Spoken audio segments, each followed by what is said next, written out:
Good day, this is Dimitri Lascaris coming to you from Kalamata, Greece on October 1st, 2025 for Reason to Resist. And we're joined again today by our good friend and geopolitical analyst extraordinaire, Laith Marouf.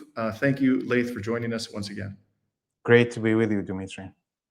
And Laith, for those few of you who don't know by now, is the executive director of Free Palestine TV. He's based in Beirut. As I'll ask him to elaborate towards the end of this interview, they're doing fantastic on-the-ground reporting in South Lebanon and elsewhere, in Palestine, in fact.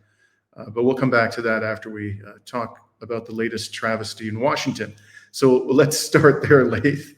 You and I, by the way, just so our audience knows, you and I have not had any opportunity to communicate or what our respective views about all of this is. I can guess what yours are, you can guess what mine are, but we haven't had any kind of meaningful discussion about it. And I'm not going to start by telling you what I think. I want to hear what you think. So why don't you give me your assessment before you tell me about what you think was happening behind the scenes. I just want you to talk to me, first of all, about this 20-point plan. How do you interpret this plan? Well, it is a delusion of grandeur that is kind of a last resort since the West Empire, the Zionist Empire ruled from Washington, D.C., has lost all its military battles since the beginning of the Aqsa flood in Gaza, in Lebanon, in Yemen, in Iran, and has lost all the propaganda battles in all of those fields also. What is left for the empire is to wage psychological warfare. And for most of this war over the last 2 years, it seems this is the most successful kind of warfare that the West now has, whether it's those leaked tapes, quote unquote, of prisoner rape in Palestine, in occupied Palestine, in Israeli jails, or this unending flood of mass genocide that is also broadcasted on things like Jazeera, who demoralize people on purpose, and or this now rubbing it in your face that we're going to bring a war criminal called Blair, who has 1.5 million people's lives on his back from Iraq, as your viceroy, as your colonial governor. Those are all clear to me that this is psychological warfare. So the United States is not able to actually, implement such a plan. It hasn't been able to defeat the Palestinians in 2 years, the whole might of the Zionist empire. And they're entering Gaza right now. They have been unable to hold little villages and towns on the outskirts of Gaza City for 2 years, where they have lost most probably over 30,000 soldiers from the imperial hordes, including the Zionist military itself, in those 2 years. So this I'm sorry, just to be clear, you're also talking about, you have talked about this on prior programs. It's your position, and I think there's a lot of evidence to support this. It's not just Israelis who are mass murdering Palestinians. We know, for example, GSHF, there's a lot of Americans. And there's some evidence that there are murderers from India that have gone there as well. So I just wanted to clarify what you meant by imperial hordes. Yes, so there's definitely, a huge part of even the Air Force, quote unquote, attacks on Gaza, or the assassination of Sayyid Hassan Nasrallah, or what, all of these things haven't been just a Zionist operation. Point is, what I'm trying to say here is that this is just another layer of psychological warfare. And it is, we saw how also prior to the announcement of this quote unquote proposal, there was a few weeks of another kind of psychological warfare.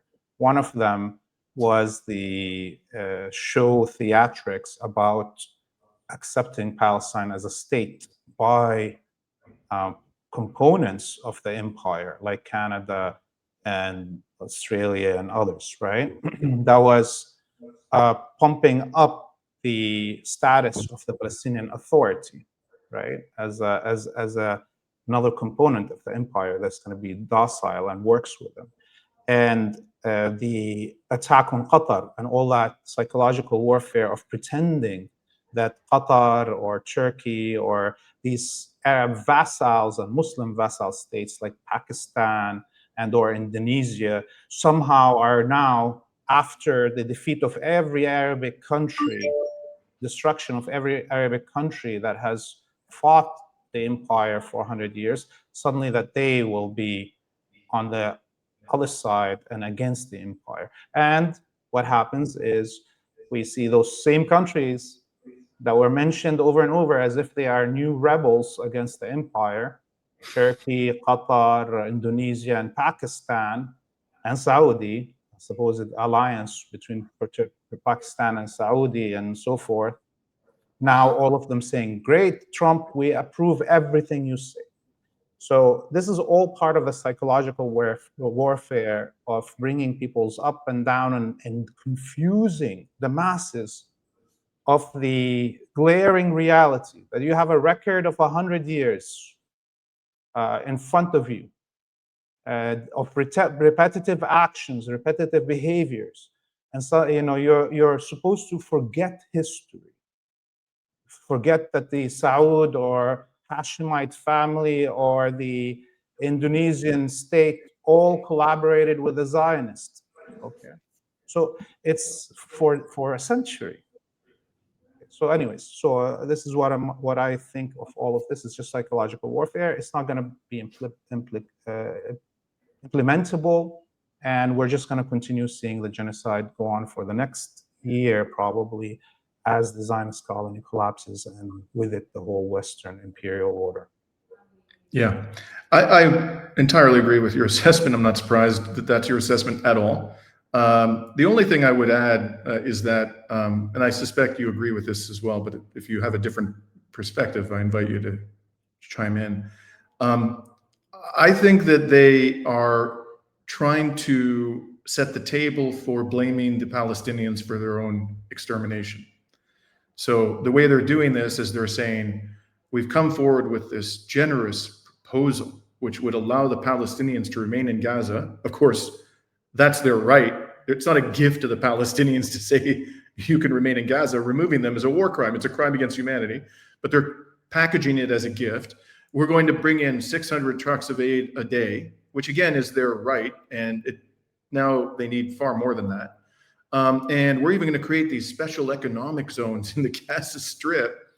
And the whole Arab and Muslim world supports it, right? They get a little cabal of corrupt, pathetic, loathsome autocrats who are basically on the American dime, directly or indirectly, to bless the deal. And then they use that as a way of saying the whole Muslim world, Arab world accepts it. And then when the inevitable happens, the Palestinians say, there's no way we're going to capitulate. They will then say, look how unreasonable the Palestinians are being. And we have no alternative now but to, quote unquote, finish the job, which ultimately means murdering their children. But that they don't actually say that out loud. Do you think that that's really, this is also, when you say psychological operation, do you also see this as an exercise in blame shifting? I mean, look, the Zionists and the imperial order behind them have been blaming the Palestinians for their own suffering since 1912. Okay. So, this is not a new ploy, and it cannot pass. It's not like, it's not that there is no live broadcasted genocide as was when the World War I happened, or in 1948, or what happened. And so it's if it's that, it's going to be a really failed attempt to do so. Things are so obvious nowadays that there is no way for this propaganda to have any effect on the mass feelings that are right now accumulated on the global scale. And so I don't think, as I said before, I think the West has, and the Zionists have abandoned the propaganda war.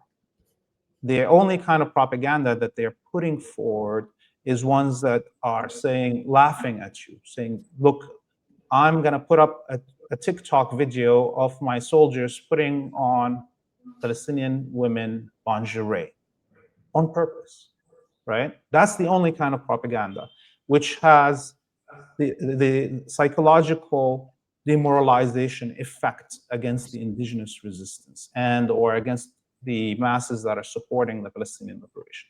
So in a way, I don't think they care.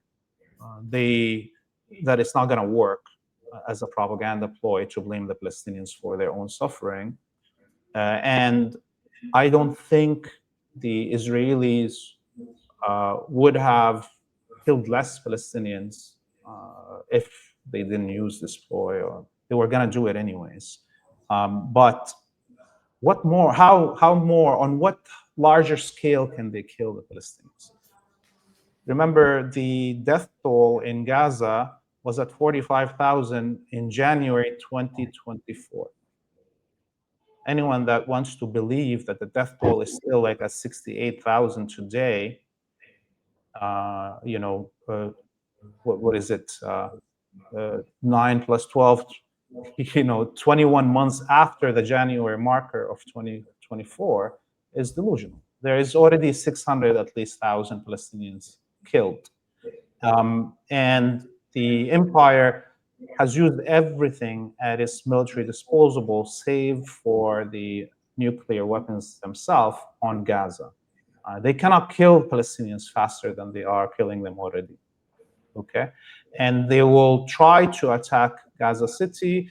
They will be bogged there for another year, and probably another 600,000 Palestinians will perish, will be martyred. But in the end, this would have been the most costly war in manpower and in financial scale for the West since the end of World War II already. So it's not something that is sustainable for the whole empire. Right. Now, again, you and I think would be in total agreement that there's zero prospect or close to zero prospect of the Palestinian resistance accepting this garbage. But just to demonstrate to what degree they're heaping scorn upon it, I want to share with you and our audience a statement that was put out today by the Popular Resistance Committee's Secretary General Ayman al-Shashniya. And I don't know if it's large enough there for you to read on the screen, Laith, but I'll just read out what I regard as the most pertinent excerpts.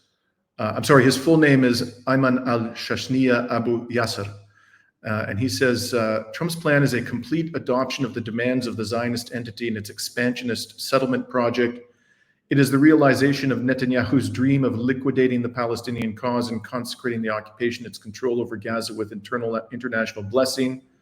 The American plan is an attempt to engineer the Gaza Strip according to a colonial investment and security concept whose first and last goal is to save the Zionist entity from its isolation and expand Arab and Zionist regional alliances to restore the path of normalization and the Abraham Accords. The primary objective of Trump's rejected plan is to completely end armed resistance under international supervision and to entrench division by separating Gaza from the West Bank. It is a recycling of the deal of the century, which our people previously rejected and made great sacrifices to confront and thwart. What the Zionist entity and the American administration failed to achieve through war and extermination, Trump is now trying to achieve through Zionist political solutions, and this will never pass, which effectively echoes what you just said. And can you tell us, Laith, who are the Popular Resistance Committees, just so people can understand their kind of role in the struggle for Palestinian liberation? Yeah, they are an armed group in Gaza, and they have been active since the elections in 2005, where the Palestinian Authority attempted to do a coup in Gaza after Hamas won the elections. So this is an armed group that is still active right now. There's videos people can watch of their operations in Gaza targeting the Zionist military forces. And they are not the only ones that already issued a statement. We have Palestinian Islamic Jihad rejecting outright the deal. We have the the Popular Front for the Liberation of Palestine already also rejecting. So Hamas was, and it still is, taking its time because it wants to give all the other parties a chance to say. So when it does reject, it will be clear like it's a consensus. And we have the parts of Fatah even. Okay, so there is now right now a outright open battle within the Fatah, which is the party that Mahmoud Abbas is in control of, in their governing council of members that have issued statements condemning this proposal, as in the same language that you read just now. So the armed wing of Fatah inside Gaza and the breakaway armed wings of Fatah inside the West Bank already also made statements. So there's no way anybody will accept this. Mm-hmm. And you know, I think it's just as we see the movement of American tanker airships that are in squadrons of American jets over the last 48 hours, all the way, from the United States and the UK and other places to the region. It seems we're heading to a large-scale war, multi-front war, most probably, and or a full American attack on Iran. All of these things that we're seeing right now are set up to that.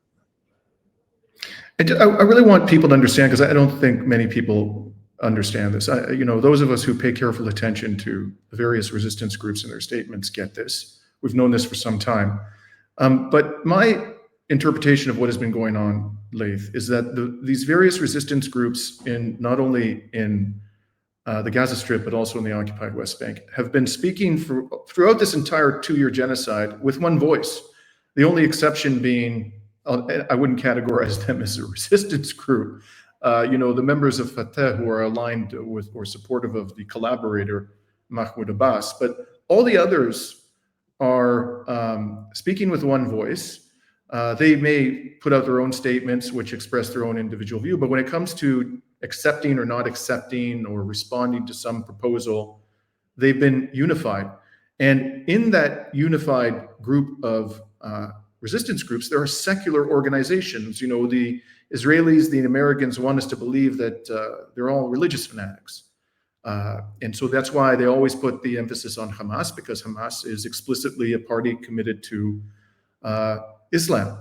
But in fact, groups like the Popular Front for the Liberation of Palestine, the Democratic Front for the Liberation of Palestine, and the Fatah elements who are not aligned with Mahmoud Abbas, they are secular. Isn't that correct? And I imagine there are other secular resistance groups in there as well.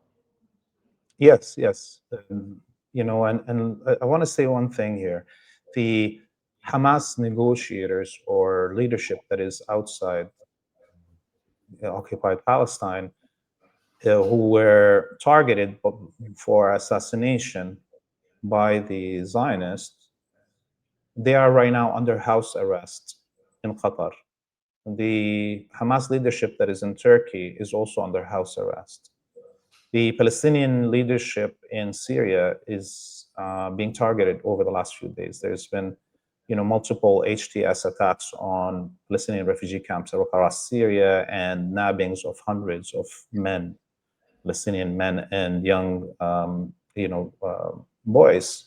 So we're seeing an attempt to silence all the Palestinian peoples outside occupied Palestine in the region, and while the Palestinians on the ground in Gaza and the West Bank are getting more and more isolated, and the most hard to communicate collectively. So this is, in a way, seeing all these statements come out. It shows you that how hard it is to communicate now a unified position. Okay, not because people have different opinions, but because of the communication issues between the different parts of the Palestinian movement and peoples around the region. Lebanon is one of those only spaces left right now in the region where the Palestinian resistance factions can meet together and communicate freely. Mm-hmm. Now, I've seen Laith on social media, some commentary from people who I think are genuinely, they're bona fide supporters of the Palestinian cause, suggesting that the resistance ought to accept this deal. Not because they think it's a fair deal, but because they think the alternative is worse, which is a continuation of this Nazi Holocaust. What do you, as a person of Palestinian origin, have to say to those supporters of the Palestinian cause?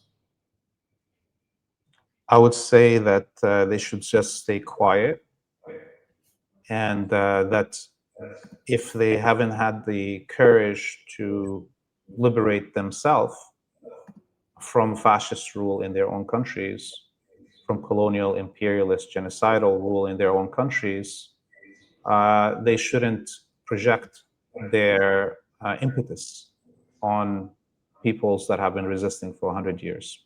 And knowing, under the conditions that we know our resistance is, that we have a choice of humiliation, living in humiliation, or martyrdom. And we, historically, our people here in the region for centuries, millennia, have resisted at tremendous odds and have always had the courage of this innate freedom that we were born with that hasn't been crushed yet.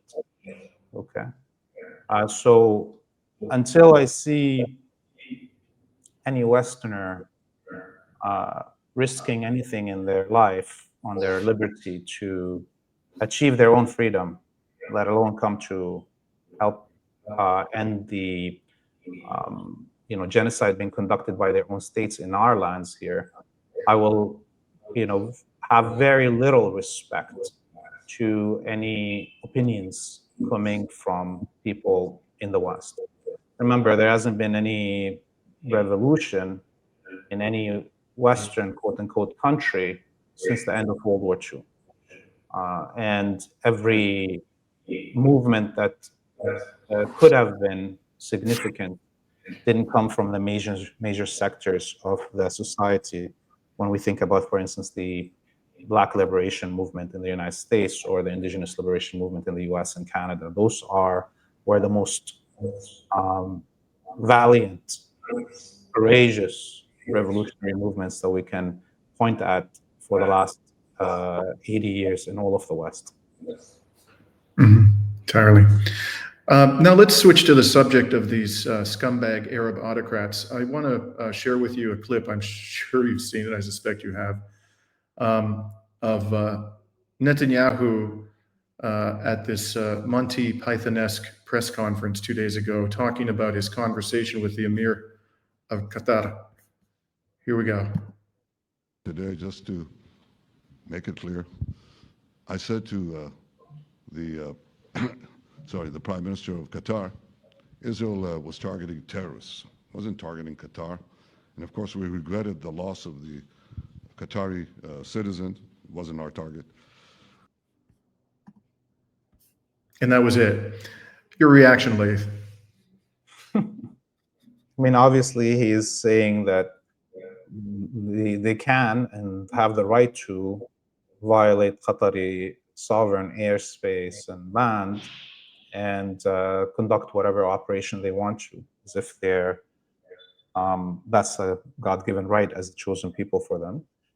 And of course, it shows you also that the Qataris accepted this apology, so therefore they really don't care about Palestinian lives on their own territory. So anyone that was fooled by this theatrics a few weeks ago, they should reevaluate their assessment of that attempted assassination of the Hamas negotiators in Qatar. All those people that ran their mouth talking about, oh, Qatar and Saudi and the Arab states are waking up, and look, they're going to have an alliance with Pakistan and their nuclear weapons to defend.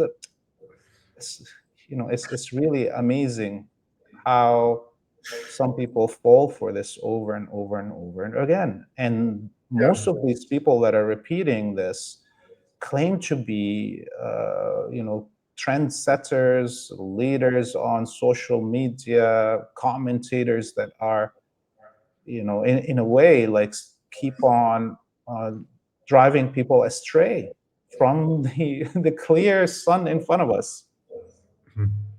Yeah. What do you make of the fact that the Pakistani regime is said to be supportive of this fiasco? This is all, again, reasserting that the axis of resistance is alone. It's the only one that is supporting Palestinians significantly and risking their lives and risking their countries and economies and so forth. It shows you that, unfortunately, Pakistan is bought and sold by the Saudis and the Emiratis. The Pakistani people, of course, are noble people that have suffered for decades and have attempted resistance. They even elected a president, Imran Khan, that actually represented their will and was raising the country to a status, and was couped by the United States and the Saudis and the Emiratis. So I think we're also, by the way, seeing right now beginnings of demonstrations in Pakistan and actions. So this is coinciding also with Imran Khan's court case and upcoming supposed to be elections, parliamentary elections that are probably not going to happen. But the point is, like, this is not going to play well in the streets of Pakistan, and all of this is a gamble by all of the vassals of the United States. They really have this in their mind. They think that the killing of Sayyid Hassan Nasrallah, the destruction of Syria for the first time, the fall of Syria's first time since 1942, falls as a pole within Arabic, nation as a resistance, and the only, state bordering occupied Palestine that continuously resists. That these things and the genocide that's happening in Palestine have now left the field open for them as vassals, not to have to play the propaganda game of pretending to be with Palestine while under the table be supporting the genocide and killing anyone that within their own even states that is against Zionism and so forth. So now these Muslim and Arabic vassal states are gambling hugely with the stability of their own states and rule, all to appease the Zionists in this moment. They're pushing as hard as possible to create an illusion of mandate, as you said, from Arab and Muslim peoples to allow the genocide of Gaza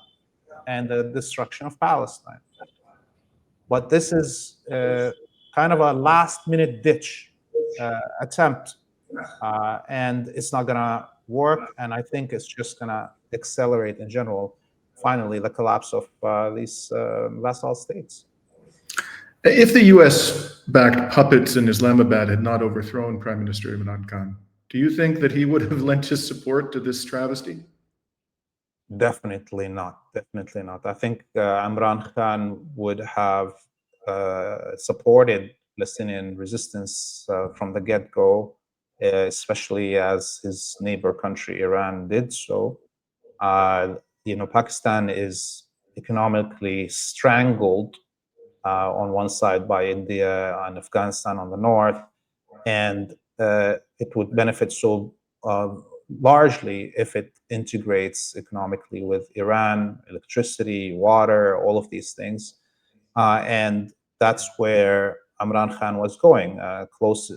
His other avenue out was for economic prosperity was with China. And again, that's gone now.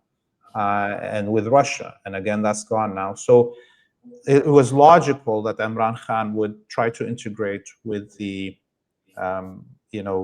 security alliances that were happening in Asia as a continent, and now Pakistan is at the mercy of Saudi and Emirati financial backing to even survive. Now, keeping with the theme of collaborators and loathsome puppets, today the Free Palestine TV X account commented on a statement from the Palestine mission in the UK, which, wow, it reads as follows. State of Palestine welcomes the sincere and determined efforts of President Donald J. Trump to end the war on Gaza and affirms its confidence in his ability to find a path toward peace, says a presidential statement reported by WAFA. So apparently this is coming directly from the collaborator-in-chief, Mahmoud Abbas. What is your response to this, Laith? I shouldn't laugh. So what can we do nowadays? You gotta laugh at the worst things. That's kind of one way to psychologically, not to be demoralized with it. Definitely, look, this is another example of how failed are the supposed resistance social media accounts.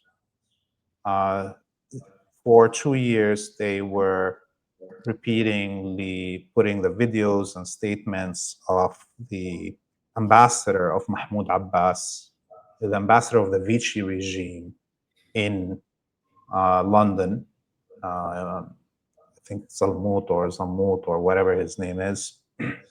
All those interviews on Piers Morgan and others, where every time he came out, crying about the genocide and killing of Palestinians, but always refusing to support armed resistance and talking about how the PA has given up and we're just begging you to give us our humanity. That man was made into some celebrity in these Western social media platform-based media activism, right? And it was obvious for all of us as Palestinians that this is a huge mistake. You cannot bring to the front line of the supposed struggle in the West a person who represents a collaborationist, regime and idealize them, because you're setting up yourself for failure. And what happened right now is exactly that. And he was awarded by the UK to become a real ambassador because of his great performance of stripping the Palestinian issue of any of its radical positionality whenever he spoke on Western media, and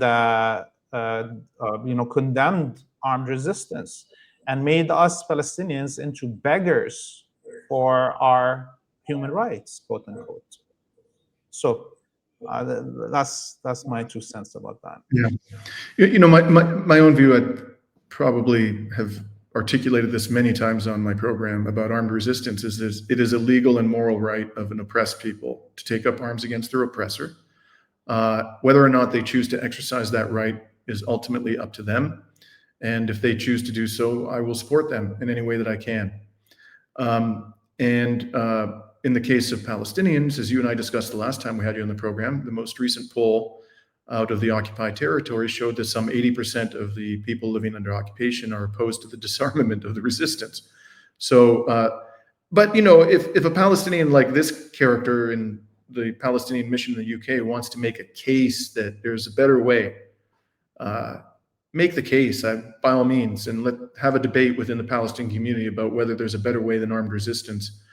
But the idea that he's complimenting and expressing confidence in this psychopath who has given Israel every means to mass murder Palestinian children, Donald J. Trump, is to me absolutely and utterly inexcusable and just downright disgusting.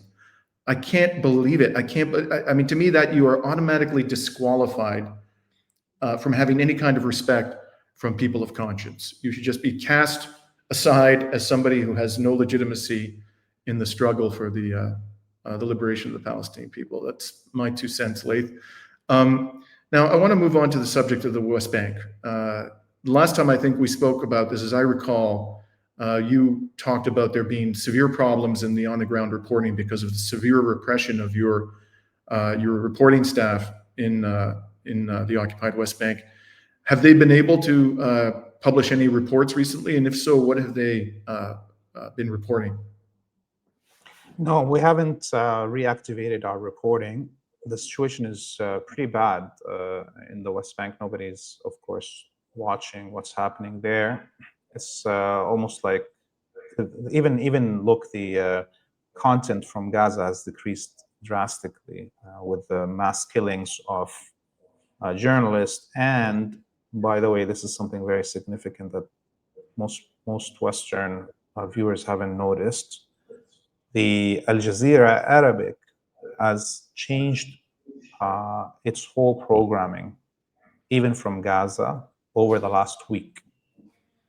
Now, when you watch Al Jazeera programming, it's much more decreased the coverage of what's happening inside Gaza and also, of course, the West Bank.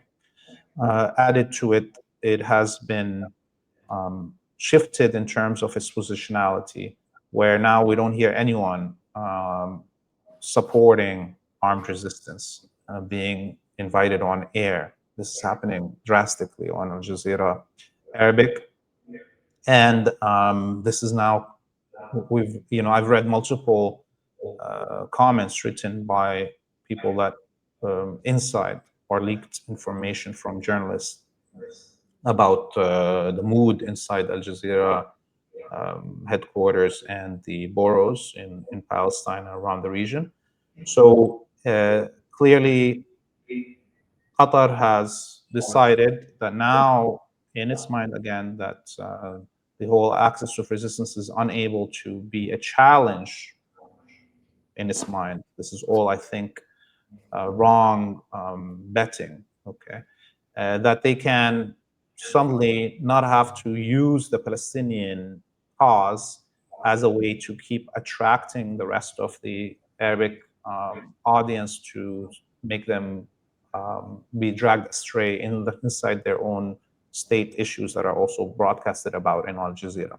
So now it's going to abandon the carrot that it had in front of the viewers to stay, because it sees that it's not needed anymore. So this is in the West Bank. The Israeli military has set up almost full bases inside refugee camps, like the Jenin refugee camp now is a military post. Huge swaths of it have been destroyed. Over the last week, there's been expansion of the Hebron Al-Khalil colony that's inside the middle of the city, where multiple streets around the enclave of the Zionist colonists have been forcefully emptied of their residents at gunpoint by the colonists themselves, not even the Israeli military. There is every day constant attacks on villages around Beit Lahem, attacks on people's homes, and thousands upon thousands of olive trees being uprooted daily by these, now fully armed militias of colonists I saw a video yesterday of a 13-year-old Israeli colonist, a boy, on one of these ATVs that were handed over by Ben Gvir to the colonists across the West Bank, and drive with a machine gun on him, the ATV, and go to a Palestinian family's home at the edge of one of these villages in the West Bank, and shoot at their livestock and chase them away, the residents of the house. So this is how bold the genocide is in the West Bank. It's 13 years old conducting it. Okay, the ethnic cleansing is now, it's like the wild, wild West Bank, okay, where colonists can go hunt for Red Indians, right? So this is the situation in the West Bank, and the media is almost zero coverage, even in Al Jazeera. Yeah. You've now mentioned Al Jazeera a couple of times. I just want to comment upon what I saw last night on Al Jazeera, and that was their, I think it's their primary political commentator, Marwan Bishara, who's Palestinian, I understand. And I've seen him many times, and he was asked to chime in on the toilet paper that they're calling a peace deal. And he was unrelentingly critical of it. Didn't have a single word, positive word to say about this so-called peace deal. So as I was listening to him, Laith, I was thinking, well, okay, if you understand that this is a travesty, it's only logical and necessary for you to criticize the Arab leaders who are lending it legitimacy.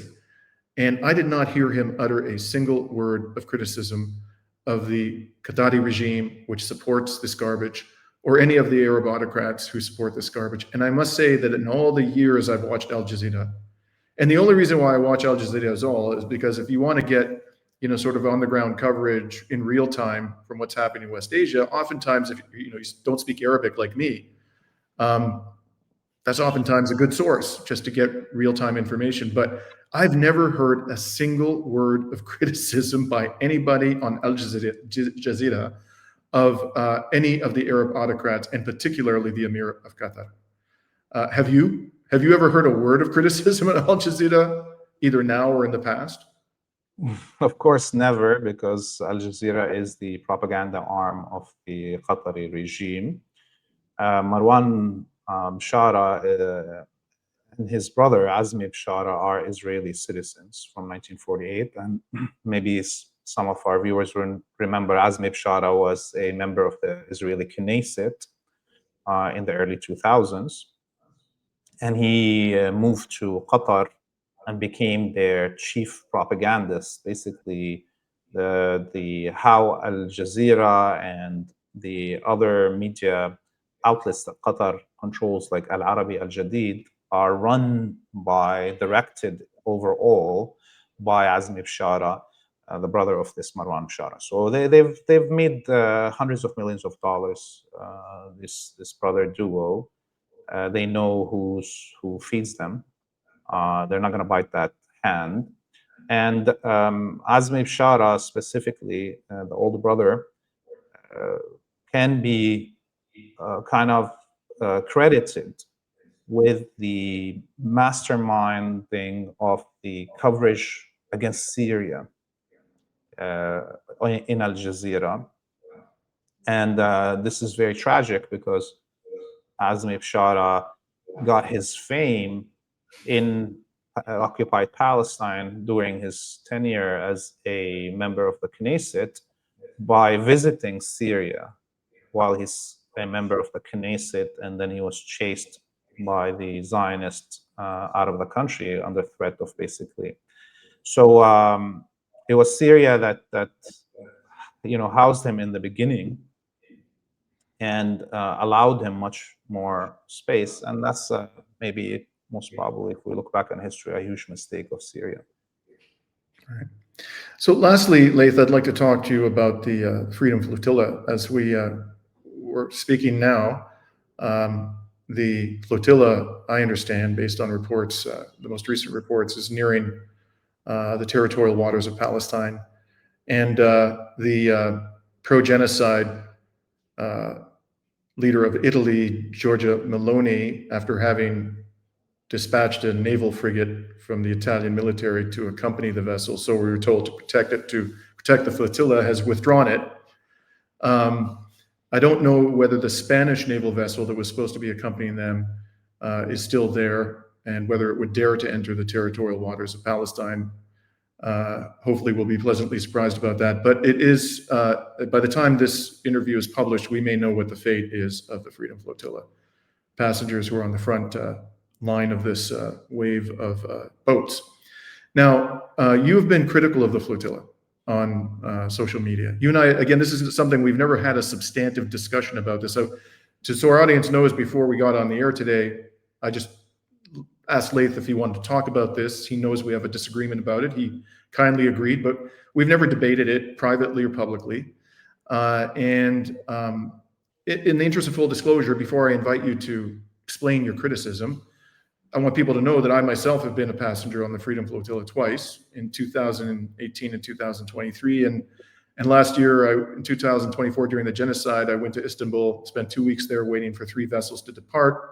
And the voyage had to be canceled when the depraved government of Guinea-Bissau withdrew its flag from 2 of the 3 vessels. So I ultimately was not able to join the most recent mission for a variety of reasons. But that being said, all of that, I invite you to express the basis of your criticism, and if I feel the need to do so, I'll respond. Look, I want to say 2 things before I offer my criticism. One, that I wish safety for anyone and everyone on those boats, and I hope that they get back home safely, unharmed. 2, that it's very important in this landscape of media, in the absence of major media that is actually critical or anti-imperialist or anti-capitalist, that could have allowed healthy discussions within movements like ours, that it's very important that we don't all have groupthink, okay? And the role of a critic is to say the things that are not comfortable to say. And we can sit down and assess, me and you, Dimitri, the performance of the axis of resistance. We can assess the performance of Russia and China and have debates and discussions about it. And that's a healthy thing. And similarly, when we're talking about major movement projects that employ hundreds of millions of dollars from the coffers of our peoples, and takes the decisions on the lives of hundreds of people that are members of our community, me and you, our community, that we're able to criticize and attempt to break any possibility of groupthink, especially on emotional issues, when we're all looking for an outlet for our anger and impotence of the world to end genocide. Okay, I hope that is a good introduction to what I'm going to say here. Having said that,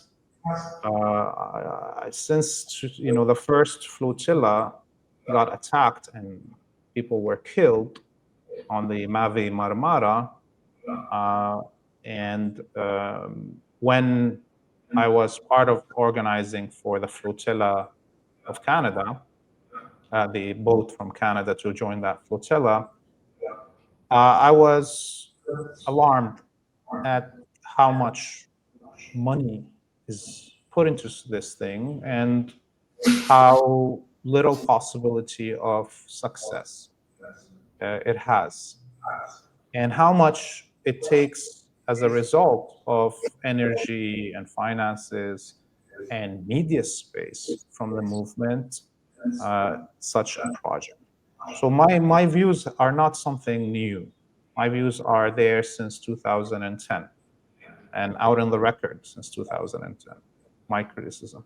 And therefore, if this criticism, and it's not only mine, I've seen other people say these things around the world from different countries that are also movement organizers and so forth. If this has been on record, these criticisms, for more than a decade, repeatedly, and have not been taken seriously by any organizers that are organizing this flotilla, there's an issue. Okay?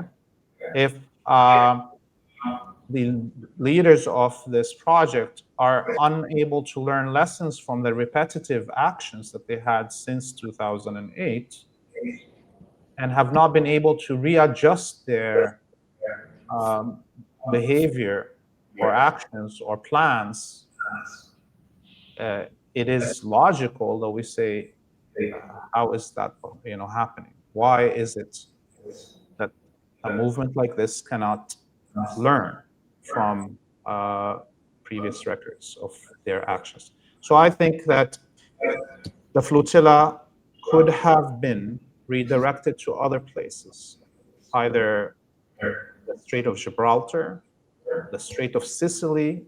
Strait of Gibraltar would have forced the Spanish government to put its foot where its mouth is, literally, or or put this money, where its mouth is. It claims that it's against the genocide. Let's see. Can it help block the shipments of the weapons to Israel through the Strait of Gibraltar? Similarly, the Strait of Sicily, where we have all these unions in Italy taking direct action. What it would have been right there, where mass movement between Tunisia and Italy could have participated in. People would have been able to just go out with their own boats to join a blockade of weapons going to the Zionist colony. And it would have forced the battle not to be with the agents of imperialism, that is Zionism, but with the direct central components of the Zionist empire, like Italy, okay? And would have mobilized in Italy people out to a radical change. Now you have people that are going to, I hope, not get killed, but the best case scenario right now is that they will be all arrested. Best case scenario for them as human beings and their lives, that they'll be arrested and then deported, and all the goods and boats end up in the hand of the Israelis. That's the best case scenario for them. The worst case scenario for them, of course, is death, mass death, sinking of the boats, and what have you. And I don't think anyone is going to come to their aid. So these are genuine criticisms. Mm-hmm. Okay, I completely understand your point of view. I think you have a legitimate point of view. I think this is a reasonable point of view. And in fact, I myself haven't disclosed this before, but I made the case recently that boats should be deployed to blockade the British military base of Akrotiri, which has played a terrible, terrible role, a disgusting criminal role in this genocide, and continues to do so from this very day to this very day. And so I think that this is a real debate about what is the best way to deploy those resources. And I think that that's a discussion that ought to be had within the organization of the Freedom Flotilla. But I will say this, Laith, and ultimately this is what has kept me committed to this venture, and that is all the statements that I have seen, and I've seen many, many statements. I was just checking now as you were speaking, I was listening to you, but also quickly just checking the most recent statements on resistance channels about the flotilla. every single statement I have seen, the hundreds of them about the flotilla, have been supportive and positive and appreciative. And from what I can tell, the people who are on the ground fighting in West Asia, and particularly in the Gaza Strip, take heart from these missions and derive, sustenance from. And that's important when you're in this state of terrible traumatization and terror every day and grief, to know that there are people trying to reach you, the mere act of them trying to reach you with humanitarian supplies, even if you know there's a minimal possibility of success. I think that there's real value in that. What's your reaction to that? Basically, people are so desperate, they'll go for crumbs.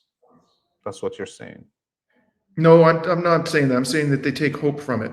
I don't think it's the amount of humanitarian. If I may just respond, yeah, I don't think it's the amount of humanitarian aid on the vessels that give them hope. I think they understand. No, I meant crumbs of solidarity. Well, it's not a crumb if you're putting your life on. That's not a crumb. Okay, so in 2008, that was something significant. These boats. Today, I don't know. I mean, there's a repetition of the same experiment, expecting a different outcome, is insane. Also, I would say that the leadership of resistance is not going to, undermine the only kind of solidarity that is coming. You see, it's not my role to speak on behalf of the Palestinian resistance groups or the Palestinians inside Gaza. I am a Palestinian that lived most of my life in the diaspora in the West, that have worked with organizers of all movements for change, whether they are about Palestine or not in the West. I've worked with labor unions, I've worked with student movements, have all of those things. And my role is to address them and address their communities, the communities that I'm part of, and their efforts. And where is the money of our communities going there? You see, there's a different role that I play here. I know it's easy to emotionally mix up all our positionalities and our roles. And of course, if I was a Palestinian in Gaza, I wouldn't want to sully their reputation or undermine the actions of the only people that are coming to do something. And yes, at risk of death. But as organizers from the West, like you and me, we have to ask the organizers of the flotilla, who are our comrades, are they risking the life of our community members in an unfutile way? I mean, I know as a Palestinian, as a Syrian, that the rebels here on the ground, when they're taking action that could risk their life, and the leaders of that unit that is going to put those young men to take a military action, they have calculated, is the outcome of this military action worth the life of these warriors? And yes, okay, then we take that action. So today, how can I assess those who are taking these decisions if the youngest activists will tell you the most possible outcome of this is either death or arrest and deportation?